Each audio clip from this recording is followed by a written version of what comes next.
Assalamualaikum students, welcome to my YouTube channel INS Medicos. In this video we will discuss about malignant otitis externa जो कि external air disease की इंतहाई important disease है और अक्सर औकात ऑफ में पूछ ली जाती है। ठीक है, तो सबसे पहले हम स्टार्ट करते हैं डेफिनेशन से।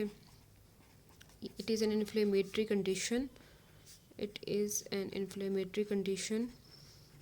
वो कहता है किस वजह से काज होती है, काज्ड बाय बैक्टीरिया है सुडोमोनास एरोजिनोजा जिसको कहते हैं। ठीक है, सुडोमोनास एरोजिनोजा।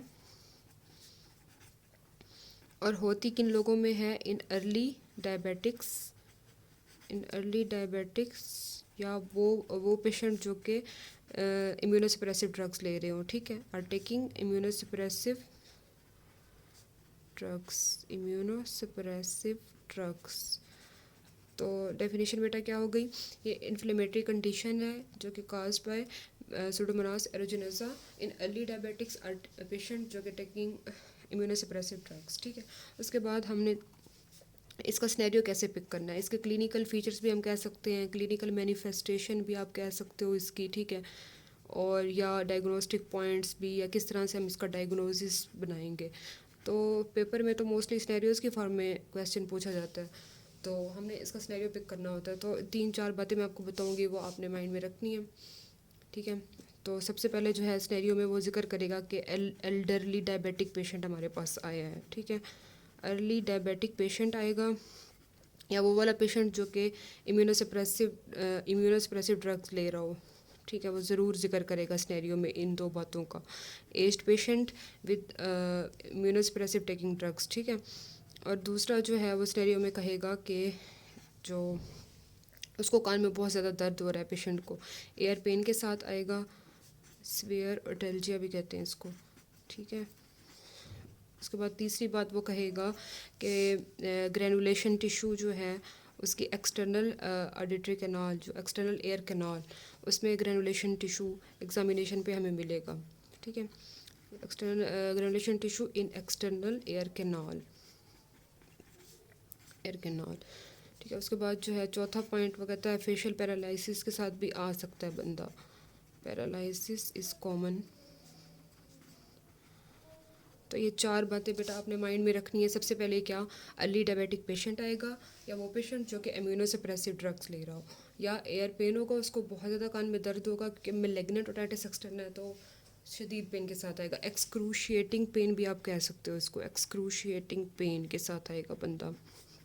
उसके बाद जो है ग्रेनुलेशन टिश्यू होगा एक्सटर्नल एयर कैनाल में, और फेशियल पैरालिसिस। ये 4 बातें आपने माइंड में रखनी है। ठीक है, उसके बाद हम ये देखते हैं कि इसका डायग्नोसिस बनाने के लिए फ़र्दर हम जो है सिटी स्कैन भी करवा सकते हैं, उससे भी हमें जो है बोनी इन्फेक्शन या सॉफ्ट टिश्यू का जो भी इन्फेक्शन हो तो वो हमें मतलब उसको देख के भी हम डायग्नोसिस बना सकते हैं मैलिग्नेंट ओटिटिस एक्सटर्ना का। उसके बाद जो दूसरी चीज़ है वो कहता है अगर हम गैलियम 67 अगर हम गैलियम 67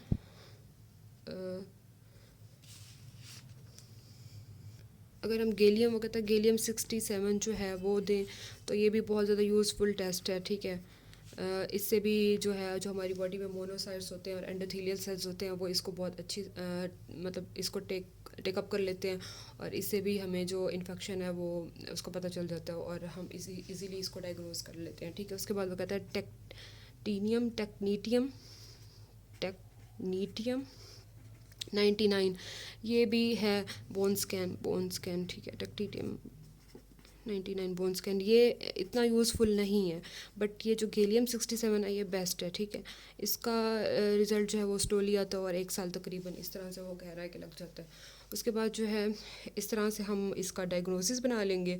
उसके बाद डायग्नोसिस के बाद हमने देखना है कि ट्रीटमेंट हम कैसे करते हैं। इसका ट्रीटमेंट में हम क्या करेंगे, क्योंकि मैलिग्नेंट ओटिटिस एक्सटर्ना है, हमने ये कहा है कि डायबिटीज़ वाले बंदे में हो रही है या वो पेशेंट जो कि इम्यूनोसप्रेसिव ड्रग्स ले रहा है, तो हमने सबसे पहले जो है ट्रीटमेंट में क्या करना है, उस बंदे की डायबिटीज़ को कंट्रोल करना है। कंट्रोल डायबिटीज़, ये इसका सबसे पहला पॉइंट बन जाएगा। ठीक है, उसके बाद डायबिटीज़ कंट्रोल करने के बाद हमने कहा है कि उस बंदे को बहुत ज़्यादा कान में दर्द और ग्रेनुलेशन टिश्यू है और डिस्चार्ज भी आ रहा है। ठीक है, तो हम क्या करेंगे, एयर टॉयलेट कर लेंगे, उसका कान जो है वो साफ़ कर लेंगे और उसके अंदर जितना भी डेब्रिस हो गया, ग्रेनुलेशन टिशू या कोई भी बोन का पार्ट रह गया या कोई भी डेड टिशू, वो सारे हम एयर टॉयलेट से रिमूव कर लेंगे, ठीक है। उसके बाद जो है थर्ड पे हम क्या करेंगे, उसको एंटीबायोटिक्स दे देंगे। एंटीबायोटिक्स जब देंगे, उसके बाद वो कहता है हम जो है एंटीबायोटिक्स दे देंगे उसको, एंटीबायोटिक ट्रीटमेंट देंगे ताकि उसका जो इन्फेक्शन है वो ट्रीट हो जाए। एंटीबायोटिक ट्रीटमेंट में जो है सबसे वो कहता है हम जो देते हैं, तो उसके बाद वो ये कहता है कि जो एंटीबायोटिक ट्रीटमेंट है वो आपने 6 से 8 हफ्तों के लिए इसको इस पेशेंट को देना है ताकि जो है उसका इन्फेक्शन बहुत अच्छे से ट्रीट हो जाए। वो कहता है एंटीबायोटिक्स में हम कौन कौन सी देते हैं, सबसे पहले वो कहता है जेंटामाइसिन, जेंटामाइसिन और टिकारसलीन जो है उसका हम कॉम्बिनेशन दे देते हैं। वो कहता है जेंटामाइसिन जो है वो ऑटोटॉक्सिक ड्रग भी है और नेफ्रोटॉक्सिक भी है, और टिकारसलीन जो है वो हम पेंसिलिन, ये जो है पेंसिलिन लाइक रिएक्शंस प्रोड्यूस कर सकता है। तो वो कहता है इसका हम कॉम्बिनेशन ये भी इफ़ेक्टिव हो सकता है। उसके बाद वो सेकंड पे कहता है कि थर्ड जनरेशन जो हमारे पास है सेफलोस्पोरेंस, सेफलोस्पोरेंस जिसमें हमारे पास आ जाती हैं सेफ्टाजीडाइम और सेफ्ट्राइक्सोन, ये भी ठीक है, सेफ्ट्राइक्सोन, सेफ्ट्राइक्सोन और सेफ्टाजीडाइम, सेफ्टाजीडाइम ये दोनों बहुत इफ़ेक्टिव हैं, ठीक है, इस इन्फेक्शन में। उसके बाद जो है वो कहता है हम क्यूनोलोन्स भी दे सकते हैं पेशेंट को। क्यूनोलोन्स में कौन सी, लीवोफ्लॉक्सासिन, लीवोफ्लॉक्सासिन, ठीक है, सिप्रोफ्लॉक्सासिन, ओफ्लॉक्सासिन, ये सारी हम बेटे उसको दे देंगे, फ्लॉक्सासिन, ठीक है। ये तीनों बहुत इफेक्टिव हैं कोई क्यूनोलोन्स। उसके अलावा वो कहता है हमने ये जो क्यूनोलोन्स है ये हम पेशेंट को दे देंगे ओरली, और जो सेफ्ट्राइक्सोन और सेफ्टाजीडाइम है ये आईवी देंगे, और ये जो है ये भी हम आईवी देंगे उस पेशेंट को, ठीक है, इसका कॉम्बिनेशन। और जो है इसके बाद जो कहता है उसके बाद जो कहता है अगर फिर भी ये इतने 6 से 8 वीक के ट्रीटमेंट के बाद अगर फिर भी पेशेंट जो है रिकवरी नहीं हो रहा, उस पेशेंट की रिकवरी अगर नहीं हो रही, तो उसके बाद जो है हम सर्जरी उसको